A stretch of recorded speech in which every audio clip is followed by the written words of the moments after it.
Jadi kita sudah melakukan exercise supaya anggaran kita masih bisa baik, ada penghematan, tapi yang penting-penting yang mendorong pertumbuhan ekonomi tidak dikurangi gitu.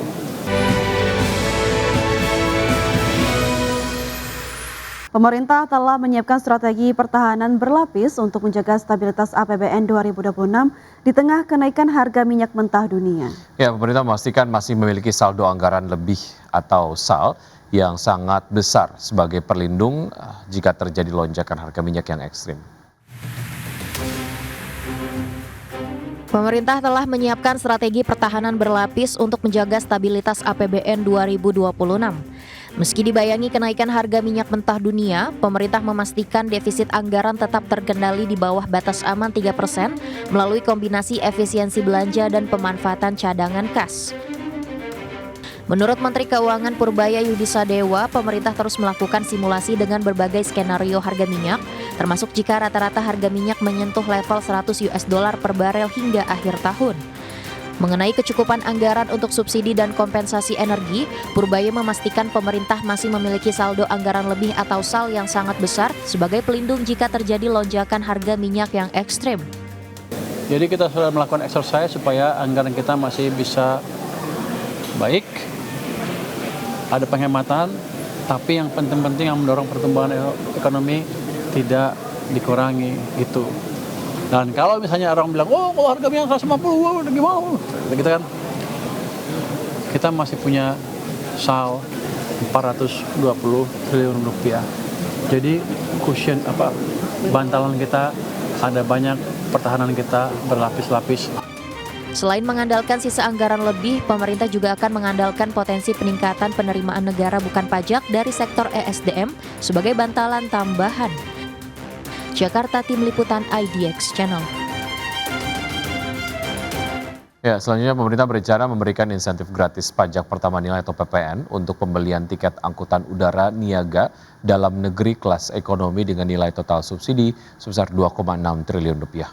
Ya, Menteri Koordinator Bidang Perekonomian Erlangga Hartarto menegaskan kebijakan insentif PPN tiket pesawat ini dilakukan sebagai upaya menjaga daya saing industri penerbangan tanah air.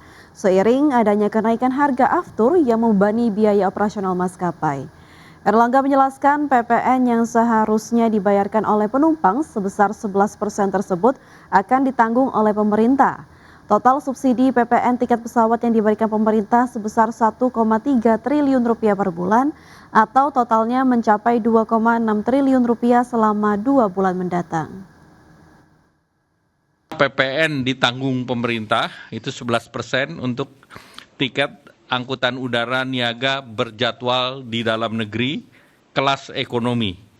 Nah, dengan perhitungan tersebut jumlah subsidi yang kita berikan oleh pemerintah itu sekitar 1,3 triliun rupiah. Nah, per bulannya.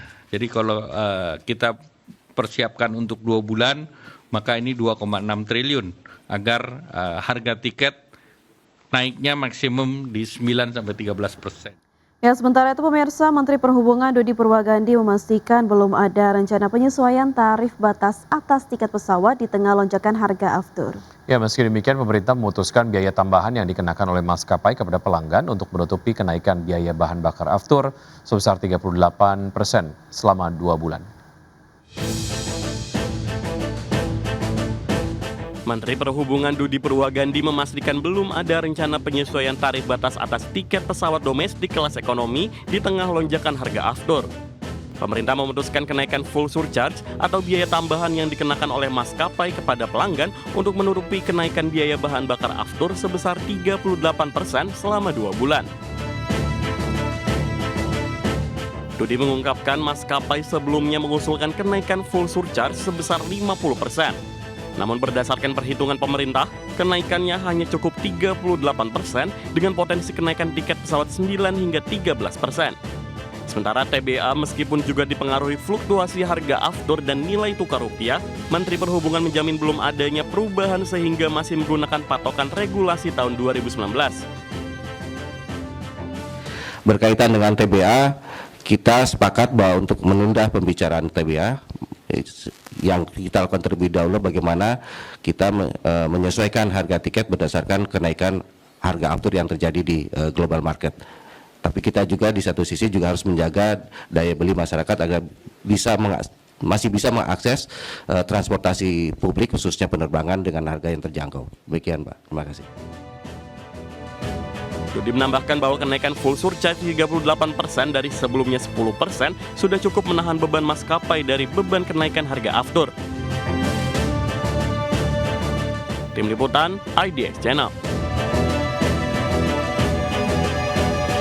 Presiden Amerika Serikat Donald Trump menyatakan telah menyetujui gencatan senjata selama 2 minggu ke depan dengan Iran. Adapun sebelumnya dilaporkan dalam upaya diplomasi antara Amerika Serikat dan Iran, Perdana Menteri Pakistan Shehbaz Sharif meminta Trump untuk memberikan perpanjangan 2 minggu atas tenggat waktu yang ia tetapkan kepada Iran untuk mengakhiri blokade terhadap minyak dari kawasan Teluk. Presiden Amerika Serikat Donald Trump mengatakan pada hari Selasa bahwa ia telah menyetujui gencatan senjata selama 2 minggu dengan Iran kurang dari 2 jam sebelum tenggat waktu yang ia tetapkan bagi Teheran untuk membuka kembali Selat Hormuz atau menghadapi serangan luas terhadap infrastruktur sipil. Pengumuman melalui media sosial itu menjadi contoh terbaru Trump yang mundur dari ancaman keras setelah sebelumnya ia memperingatkan akan menghabisi Iran jika tuntutannya tidak dipenuhi. Trump mengatakan kesepakatan tersebut bergantung pada persetujuan Iran untuk menghentikan blokade pasokan minyak dan gas melalui Selat Hormuz yang biasanya menangani sekitar 1/5 pengiriman minyak global. Trump mengatakan Iran telah mengajukan proposal 10 poin yang disebutnya sebagai dasar yang bisa dijalankan untuk negosiasi dan ia memperkirakan kesepakatan itu akan dirampungkan dan disahkan selama masa gencatan senjata 2 minggu tersebut. Sebelumnya dilaporkan, Perdana Menteri Pakistan Shehbaz Sharif pada Rabu meminta Presiden Amerika Serikat Donald Trump memberikan perpanjangan 2 minggu atas tenggat waktu yang ia tetapkan kepada Iran untuk mengakhiri blokade terhadap minyak dari kawasan Teluk. Sharif mendesak semua pihak yang bertikai untuk mematuhi gencatan senjata di seluruh wilayah selama 2 minggu agar diplomasi dapat mencapai penghentian perang secara tuntas. Ia menambahkan bahwa upaya diplomatik untuk menyelesaikan perang secara damai berjalan stabil, kuat dan semakin intens dengan potensi menghasilkan hasil substansial dalam waktu dekat. Berbagai sumber IDX Channel. Ya, pemirsa, selanjutnya update dari Bursa Global. Bursa Ekuitas Wall Street mengakhiri perdagangan Selasa dengan pergerakan variatif di tengah tanda-tanda kemajuan dalam negosiasi diplomatik menjelang tenggat waktu yang diberikan oleh Presiden Amerika Serikat Donald Trump kepada Iran untuk membuka Selat Hormuz. Menjelang penutupan, ketiga indeks utama berhasil pulih dari tekanan tajam sebelumnya setelah Perdana Menteri Pakistan Shehbaz Sharif menyatakan upaya diplomatik untuk penyelesaian damai konflik di Timur Tengah menunjukkan kemajuan. Pada perdagangan di hari Selasa, Dow Jones Industrial Average ditutup turun 0,18% ke level 46.584, S&P 500 menguat 0,08% ke posisi 6.616 dan Nasdaq Composite yang menguat 0,1% ke posisi 22.017.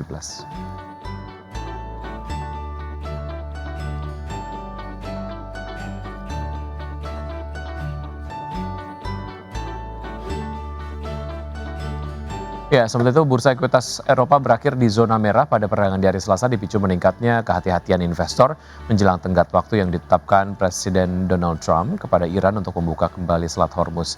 Stok 600 ditutup turun 1,01% ke level 590,59, DAX Jerman menyusut 1,06% ke level 22.921 dan FTSE 100 Inggris yang terkoreksi 0,84% ke level 10.348.